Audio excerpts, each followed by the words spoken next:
Jacari, what's the process been like for you to learn to play with the wrap on your left wrist, and how close are you to getting that thing off?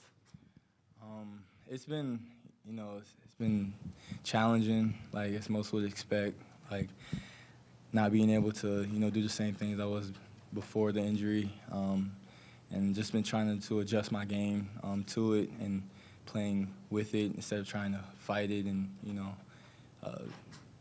so I'm just trying to help my teammates and everybody around me. So just doing that and staying in that mindset and staying positive has helped a lot. But I'm close about a week and a half off until getting it off soon. So I'm excited about that. Great.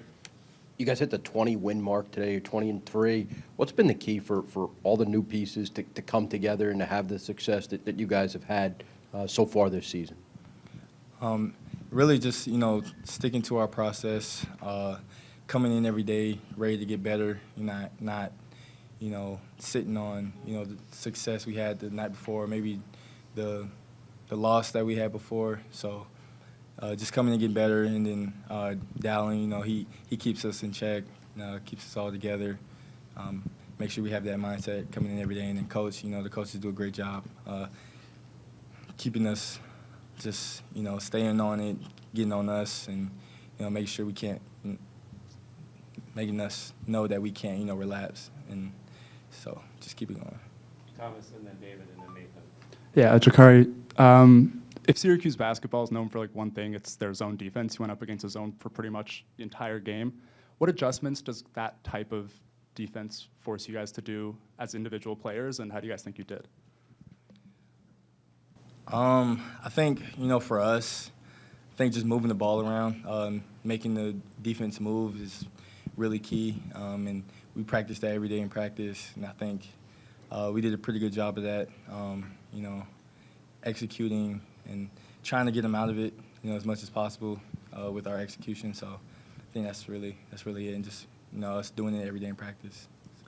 Jacari, the bench today had 29 points and 11 assists combined. Is there a sense of pride in that group as to what you can bring to the floor, not only just in raw numbers, but in energy?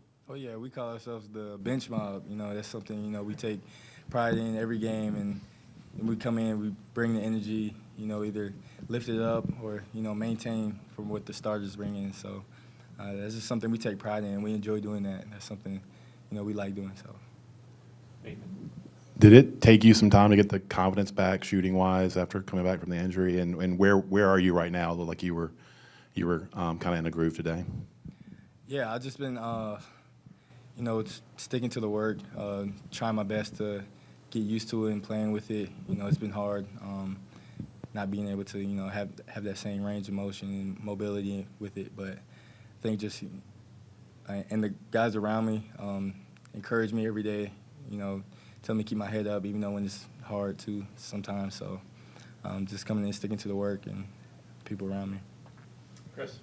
Jacari, it seemed like both Pittsburgh and Syracuse started doubling tests more or creating traffic down there around him. What does that require you guys to do when teams are focusing on him like that? Just, finding our windows, moving around the side, make sure the help guys ready to dig in to lose us on the outside. So, and then make sure he can see us and get the pass off if he need it, or if not, then he can just go one-on-one and take it in center. And we know that's good for us, and it's hard to guard, so something we like doing, and hoping to continue. Two more. Kip, and then Nathan. Yeah, Jacari, benchmob.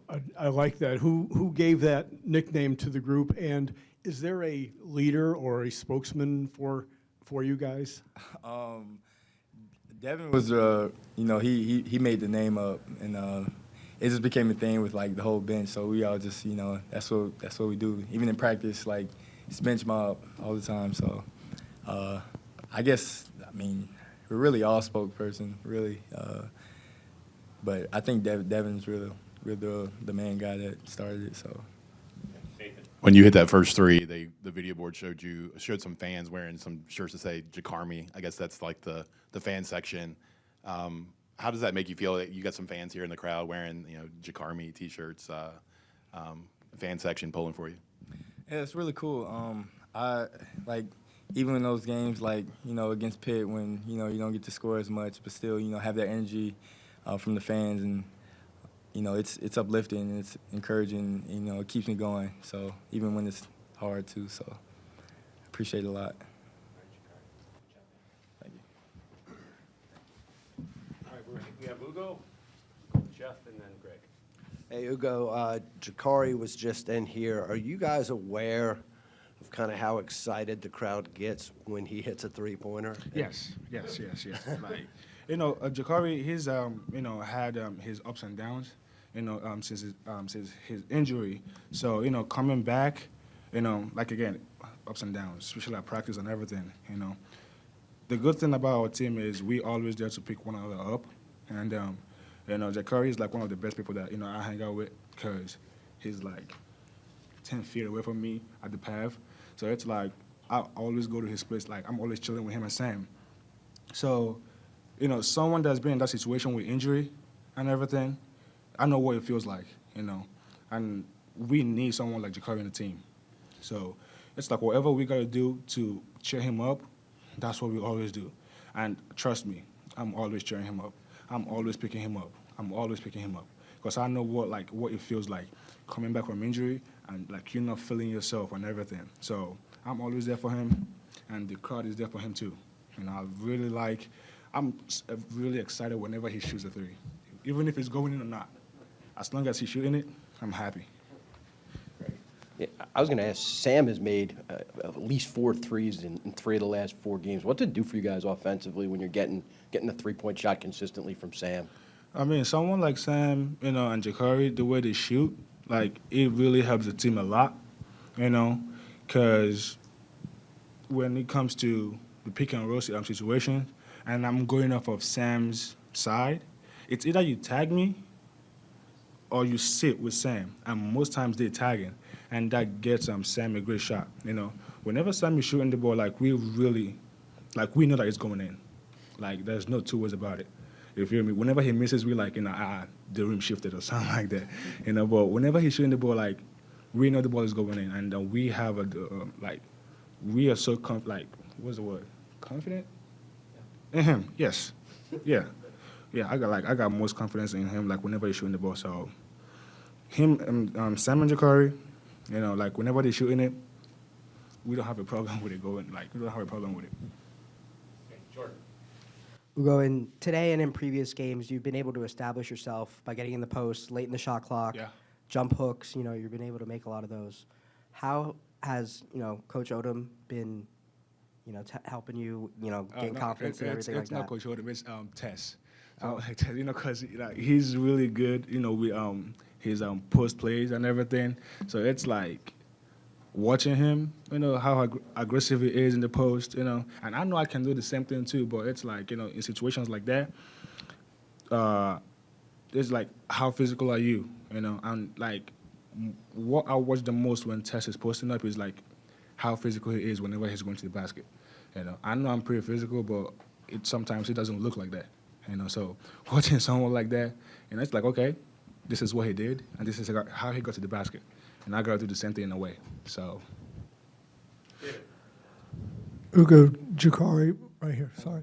Jacari was telling us that you guys on the bench call yourselves the bench mob. the benchmobs. What is the sense of pride that tonight you guys had 29 points and 11 assists Yeah. among the group. How much pride do you guys take in not only bringing those kind of numbers, but the energy that you bring to the court? I mean, like, again, we play for one another, So it's like, and we have our depth is like it's something different, It's like the start of, it doesn't matter who starts. It's like we're really good, So and the way we're connected, it's like everybody's like playing for one another, It's how you play for one another. How you play for one another. That's what's helping our team. The way we connected. For me, it's all about the connection we have as a group, and that's been the big part of where we like what we've done and where we're heading to, So for me, just the connection, So coming off the bench, starting, it doesn't matter. You know, like whenever we're in there, we're playing as hard as we can, and then we coming out, the next person is going in. That's how good we are, and that's how connected we are, playing for one another. One last one. Yeah, Ugo, when you decided to transfer here, what were your expectations? Today was 20 wins, and we're still a long way from the end of the season. Yes. What were you anticipating this could be like? You know, like when we first got here, you know, it's like everybody was new, and we started playing and everything. To be very honest with you, I was like, I think we are going to turn the ball over much, you know, when we played. Because it's like whenever we during the summer, whenever we practiced, it's like we draw at least 7 turnovers in like 10 minutes of basketball runs. I'm like, oh boy, we're going to really have a long season, you know. That was my initial thought. But as time went by, preseason, you know, it's like we started getting connected with each other, you know. It doesn't matter what I tell you guys tonight. Like, the bottom line for me is we are connected. We are still working on that, and we've improved from, you know, a month ago, 2 months ago, you know, and we are heading towards the right directions. We've had our ups and downs since North Carolina, but, you know, we're still building. We're still building. And, again, as long as we stay connected, we're going to be really good. Thanks, Hugo.